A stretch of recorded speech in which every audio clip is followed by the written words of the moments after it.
Welcome back to our Chicago Bears online user franchise. It is officially the playoffs. It's the wild card round, which you guys, of course, know. We had a bye week, so we did not have to play in that round. This is how the season finished, 16-1. So all 16 games won, and then lost the final one benching players.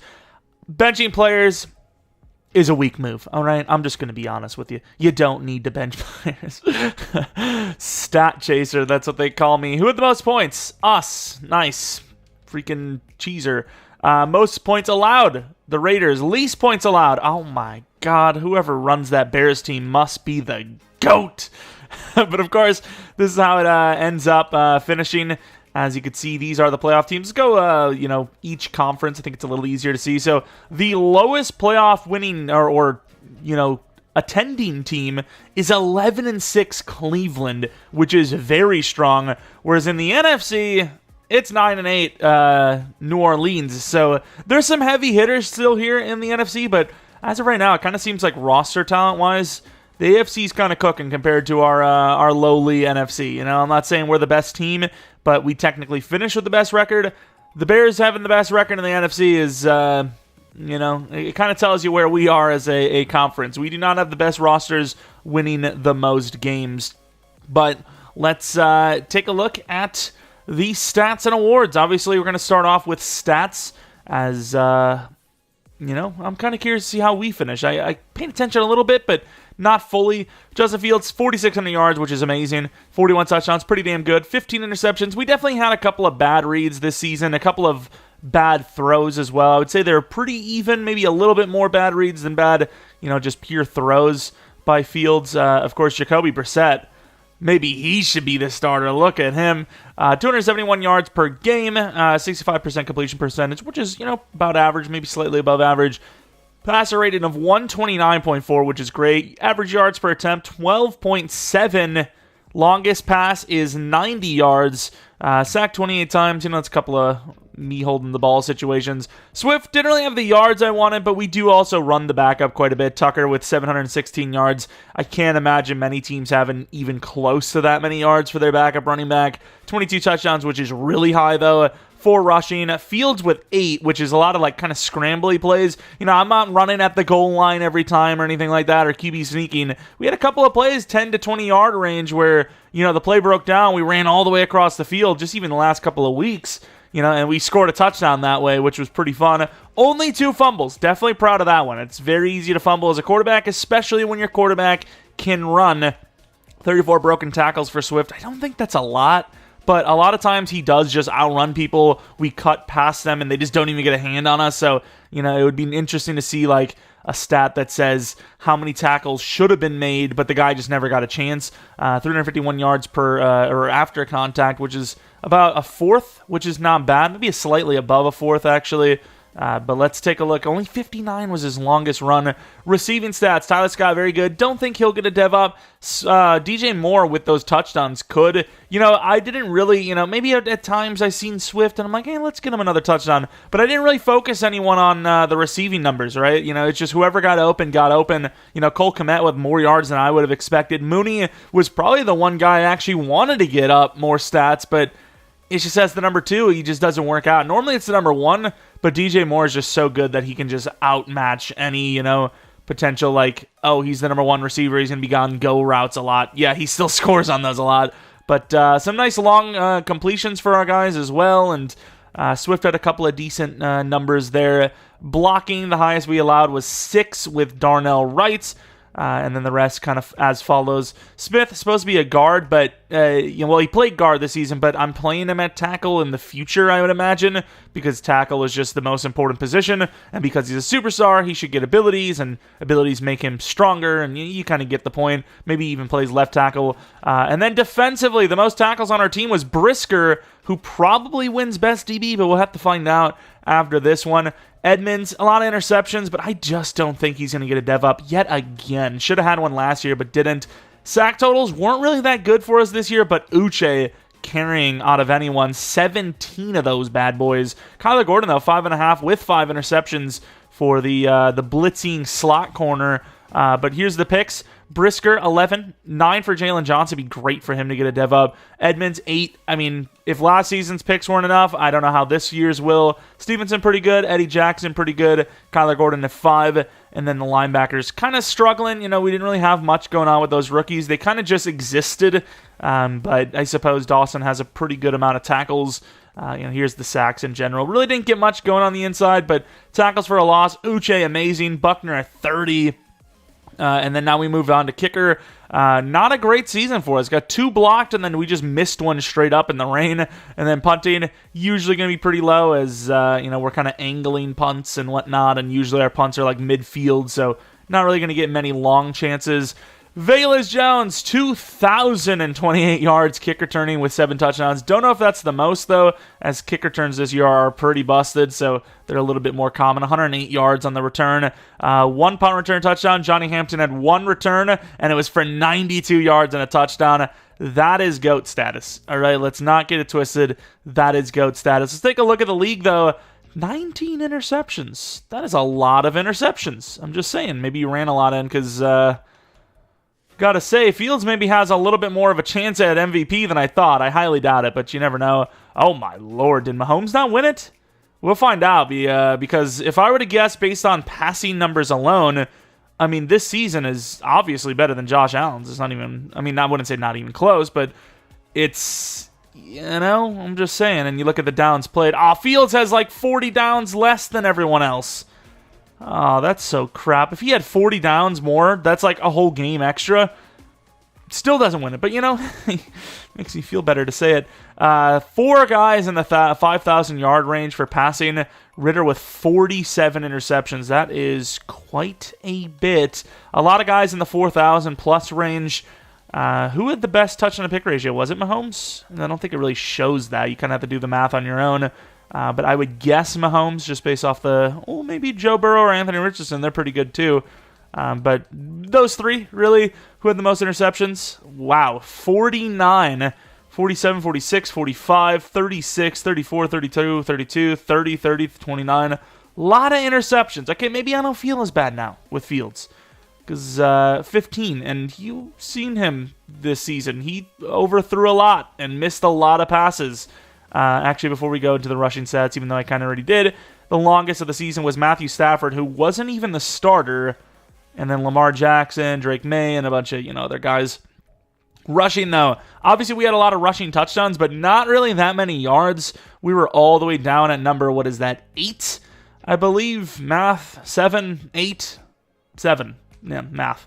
But, looking at the yards per carry, got to be somewhat high, right? The number 1, Anthony Richardson, it's a quarterback, though. Where is the real number 1? Allen with 4.5 or 8.5, pretty much. Taylor with 7.9. Elliott with 7.6. Pacheco at 7.4. Derrick Henry at 7.3. Stevenson at 7.2. Sean Tucker at 6.8. Nick Chubb at 6.5. Pollard. So Swift, not really the best yards per carry, but I would say we took a big hit the last couple of weeks trying to get him some more yards, kind of forcing things a little bit. But, looking at the yards, a lot of guys over 1,000 yards. I would love to, quick look at all the teams and see who had the most yards as a backup running back. I would say it was probably us. You put most of those yards from Tucker into Swift. Maybe he wins best running back, but there's no way he wins it with Braylon Allen putting up those types of numbers. Who had the most fumbles? Probably a quarterback. Non-quarterback goes to A-Chain, which, considering his volume is actually kind of a lot.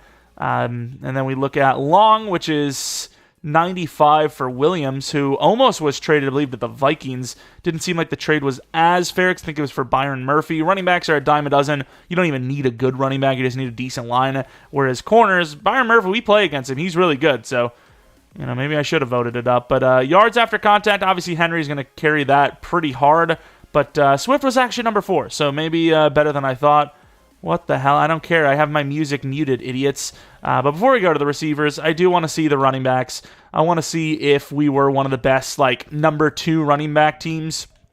Touchdowns really aren't there, but 716 yards. Kareem Hunt very close to that. Not even close for the Bills. I can see where the passing numbers went.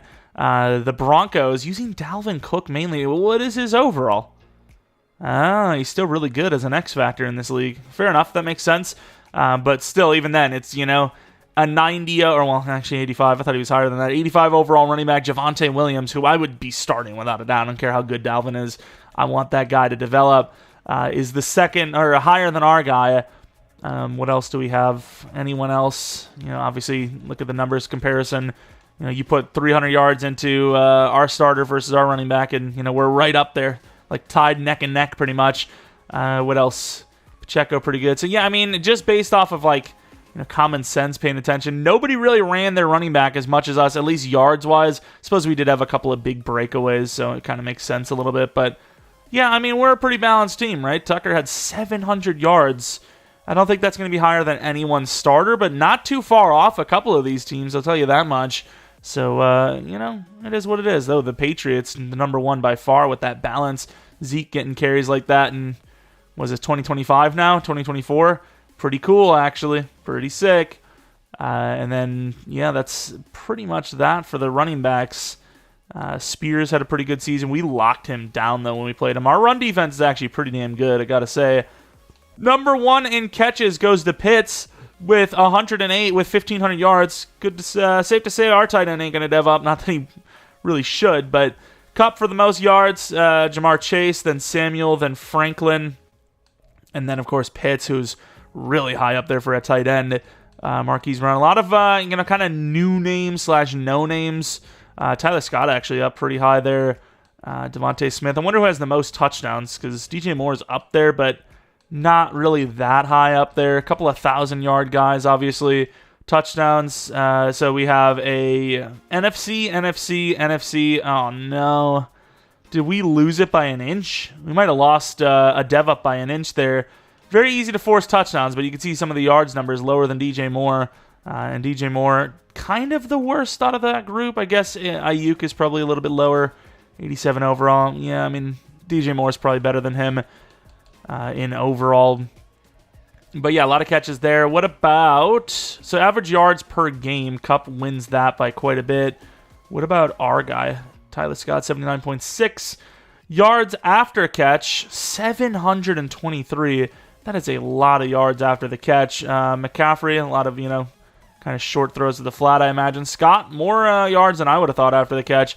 Where's DJ? Did I miss him? Because I feel like we've had a lot of those, throw the drag, and he gets an extra 40. There he is, 486, like I kind of said. Run after catch average, who honestly cares? Who had the longest? Puka Nacua, who's definitely not as high as he is in the normal game. It's pain to see, but what can you do? It's really hard to develop a guy that's, starting off that low. We move on to O-line now. Who has the most sacks allowed? It is Justin Peck for the Raiders. Mekhi Becton, 17 allowed. Damn, the Jets are allowing a lot of sacks, though. So are the Raiders. That's a lot. That is a lot. Vikings have a couple, which is surprising, because O'Neal and Darisaw are maybe, one of the best, groups in the league. Our guys actually played pretty well when you look at that base number. The most tackles goes to George Matthews. Was this not the fast linebacker that we were going to grab? Stayed at star development trait. Probably still regretting him, right? Probably still regretting. I don't really like the change of direction on our linebackers that we drafted, so not saying I will draft someone, but, they might have some value, especially Dawson. Maybe we get a trade value, get a new guy. Kenny Clark with 41 tackles for a loss. Obviously, we are not too far off, but you don't see our DT, so there might be some other guys that are not on the list. But Uche's up there too, which is pretty cool. I mean, he's got to please go up in dev. He has to, surely. Sack totals, Uche was apparently number 2, which I don't know if that's actually true. But if he's number 2, even if it is in the NFC, that's got to be a dev up, right? Please go to X Factor. That'd be huge. Troy Anderson with 14 interceptions. Austin Irvin with 12. Hunter with 12. So we kind of got lucky that we're in the NFC, because I don't think we win Best DB if we're not in the NFC. What about interceptions? Oh, definitely not. We do not win that award. We might not even have won it anyways if we're in the AFC. So we kind of maybe clutched up being in the right conference at the right time. What about corners? Not bad, right? Up there. If corners are on their own list, we were tied with number 3, technically, for interceptions. So Jalen Johnson could go up in Dev 2. What about forced fumbles? Troy Anderson, what a year. I mean, maybe some MVP votes, perhaps. But let's take a look at the kicking now. We were definitely nowhere near it. Percentage-wise, we're probably like one of the lower guys, actually. Dicker at 83%. Aubrey kicking for 100%. 51 was the longest. Maybe playing it a little safe for the dev up. I don't know. Second highest field goal length kick, though. 63, 64 for Tucker. 63, 62, 61, 61. A lot of things like that. We were not the lowest for extra point. Wait, what? Trenton Gill was kicking. Oh, yeah, he was kicking extra points for a while, wasn't he? I don't understand why that happened, but sure. Punting, I mean, it doesn't really matter, but let's take a quick look. A couple of 50s, but that's pretty much that. Kick returns, A.J. Brown, 8 touchdowns. I almost said interceptions. What about Velas? So the highest yards per return for like valid people would be 40 for A.J. Brown, 39.4 for Marcus Jones, 38 for Velas, and the rest as follows. Velas at 7, a little bit less touchdowns. I keep calling them interceptions this year, but still. A lot on the kick return rank. I mean, the NFL record multiple times in one season is crazy. Who had the most punt return yardage? Not really much going on there. There was not many punt return touchdowns, so nothing really crazy there. Quick look at the overall numbers, as the number 1 offense in yards was the Ravens. We were somewhat up there at 6? Which is, I mean, it's all right. Passing numbers, we were definitely nowhere near that, right? In the top 10 at least. Rushing numbers, also in the top 10. Points per game, number 1. Passing touchdowns, we were in the top 10. Rushing touchdowns, we were at number 3. So very balanced. 36 rushing touchdowns for 43 passing touchdowns. That's pretty balanced. First downs, we were up in the top 10. Defensively, the lowest amount of passing yards allowed. We were not that close. We gave up a lot of passing yards, didn't we? Holy crap, 4,400 yards for us, whereas the lowest team was 3,500.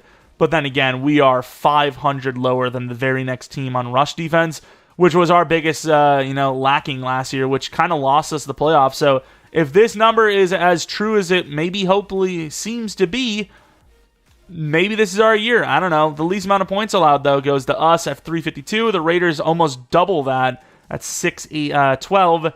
Sack totals lowest goes to the Seahawks at 18. Packers at 47 was the number 1. We were still, as a team, pretty high, apparently, but it just felt like a really low season for us. Raiders with the least amount of fumbles recovered. The Saints with the most. Where were we? Because I feel like we had no fumbles. Yeah, 4. The lowest amount of interceptions goes to the Giants at 9. The highest interceptions goes to us at 51. Conversions, who cares about that? Now we're getting a little bit too crazy. Last week's Player of the Weeks are as follows. The AFC South cooking up. And then interceptions, 4 for Fred Warner. Who the hell threw 4 to one player? That's crazy. Yearly awards, though. MVP goes to Lamar Jackson. I got to see those rushing touchdowns. Were we on the list? Number 4 for Fields. Not bad. No Troy Anderson because, I was going to say EA, but it really is just the NFL. It doesn't like non-quarterbacks. But let's go to the AFC side. Well, actually, let's see Coach of the Year first. The Bengals win Coach of the Year. We were number 2, which, that'd be cool XP, but it doesn't really matter too much.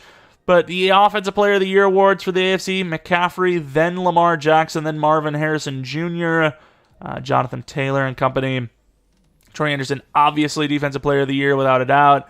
Has a lot of interceptions, had some sacks in there, some fumbles, some touchdowns, some everything. Rookie of the Year goes to Marvin Harrison Jr. Any other guys? No. Travis Hunter, so the Bills cleaning up there. What else? A couple of orange teams in there. Best quarterback, Lamar Jackson, then Mahomes, then Allen. So I guess Lamar did put up some really good passing numbers because I don't think rushing numbers count, which is why you see Allen all the way at 3 despite being number 2 for MVP and really number 1 for the majority of the season. Anthony Richardson at 4. Rodgers at 9. McCaffrey number 1. Taylor 2. Henry 3. Really? It must have been the touchdowns because Henry looked like the best running back again. Really good yards per carry and the yards after contact and all that stuff. Looking at wide receiver, Marvin Harrison, number 1, Jamar Chase, and then Quez Watkins, of all names. That's the Chiefs for you. Chiefs always going for that slot speed receiver. O-line, Trey Smith. That is a massive gain because I believe he was star before, now a superstar. The Bengals just barely missing out on a clutch superstar tackle. And then Greg Rousseau, I believe, best D-line again for the AFC side. Seems like the sacks are coming out of the NFC, though, so I don't know. It's just like the DBs. More interceptions over on the AFC side. Looking at linebacker, obviously Troy Anderson away at number 2. Got to see those numbers at sacks. Travis Hunter, the rookie DB, with the DB of the Year award win. Losing Tre'Davious White, getting a younger, potentially better corner. Don't know about the abilities, but Matt Gay, the best kicker, and a bunch of other guys as follows. Take a look at the NFC. Obviously, this is very big for us, as we could have some awards in here. At least one, hopefully best DB. Offensive Player of the Year goes to Allen. Swift was number 3, though, which I'm a little surprised by. A lot of touchdowns, but didn't really feel like the yards were that great. Moore at number 7. Defensive Player of the Year, Uche at number 4. That is low down the list. Wait a minute. Did we get sniped? We might have got sniped. Jeremy Chin, unless he's playing linebacker, which I guess he very could be, because I think we allowed that switch. Hopefully he is. Jaquan Brisker at 5, Aaron Donald at 6, all that good stuff. Offensive Rookie of the Year goes to Allen, number 1 by far, which, I mean, makes a lot of sense because he won Offensive Player of the Year on top of it. Defensive Rookie of the Year goes to the Niners, the 10-interception, I believe, safety, number 2 for the Packers, and the rest as follows. I don't even think we had a guy on the list for rookies, which doesn't really surprise me, but best quarterback goes to Fields, which is awesome. I imagine it gives us a little XP boost. Number 2 running back goes to Swift. Allen at number 1. Barkley at number 3. Some decent running backs in here. Best wide receiver goes to Kupp. DJ Moore all the way at 5, telling me probably not going up in dev. It'd be great if he did because of the touchdowns, but I don't think it's going to happen. O-line goes to Zach Martin. Almost the Lions, which would have been a huge one, because once again, that would have been a star to superstar dev. Didn't happen, though. Cody Whitehair at number 9. I think we're letting him go this year, right? So we're not really too worried. Parsons wins best D lineman. Uche at number 2. So hopefully that's good enough to get to X Factor. And then linebacker, he is listed at linebacker. Wins best linebacker award. Tremaine Edmonds at 5. That's good, but is it good enough for a dev up? I have no idea, right? There's a couple of pass rushers in here as well. Best DB does go to Brisker, so maybe X Factor. I don't know if you can actually go to X Factor from an award, though. But more importantly, couple of close calls on the... Where the hell? Yeah, there he is. Johnson at number 6. We got those DBs, though. But a couple of close calls on the awards, and then obviously, and a few wins. Best quarterback, best DB again. Basically the best DB group in the league, especially at safety. As last year, it was actually number 1, Eddie, number 2, Brisker. This time it's Brisker, number 1, and then we had 3 other guys on the list. But looking at the playoff bracket, I don't know if anyone even played their games yet. We had, one team, actually. The Buccaneers winning by 2 over the Cardinals. Cardinals not an easy team to beat, so definitely a good game there to see as number 5 is moving on. So the very worst we could play is the Saints or the Packers. The Panthers doing pretty well with the MVP award, so almost winning it with Bryce Young, it seems. Well, maybe not almost winning it, but up there in the quarterback listing. So, got to be a decent team. And the Cowboys probably win their match, but who knows? So it's looking like it's probably going to be Buccaneers or Packers, but you never know. The upset with the Saints maybe is going to be our opponent for the first week of hopefully many in the playoffs. Last thing to do, though, would be to take a look at our upgrades. We have a few of them. We'll probably have even more next week. But Cole Kmet is one of the names. Going to go with vertical threat, I think, because possession's really not giving me what I'm wanting. Need some speed. A +2 to speed would be huge. Oh, a +1 to speed. I think that might be the first time I've ever had a +1 to speed for a tight end. What's his speed now? Wow, I still need a tight end. But that's huge. +1 to speed is helpful. If you got a couple more, you never know, but it is rare to get a +1 to speed for a tight end. Actually getting one, surprised by that one, but we'll take it. We'll take every one we can get. No aggressive catch either for a possession tight end at 6'6". I need a new tight end. I don't care. I don't care that he got that speed. Upgrades, medium accuracy is probably his biggest issue. What else do we have? I mean, speed would be interesting. What's the best way to get speed? It was improviser, right? So throw under pressure. I'm going to go with improviser. I want speed and I want deep accuracy, I think. Throw on the run, under pressure, and deep. That's not bad. That is not bad. Throw on the run is only 87, so we would like to get that up. And like I said, I think when... Is it 95 for one of them? Hot Route Master's okay. Pass lead elite would be insane. That would change him like a lot. I would even take threat detector. Threat detector's busted. So 90 field general, 90 improviser. So maybe once he gets 90 overall across the board. Do we need scrambler? Let's see. Do we need scrambler? Oh wait. Oh, you can only get certain things in certain slots. Fair enough. But scrambler is not something you need. What else? Field general. Was field general one that we cared about?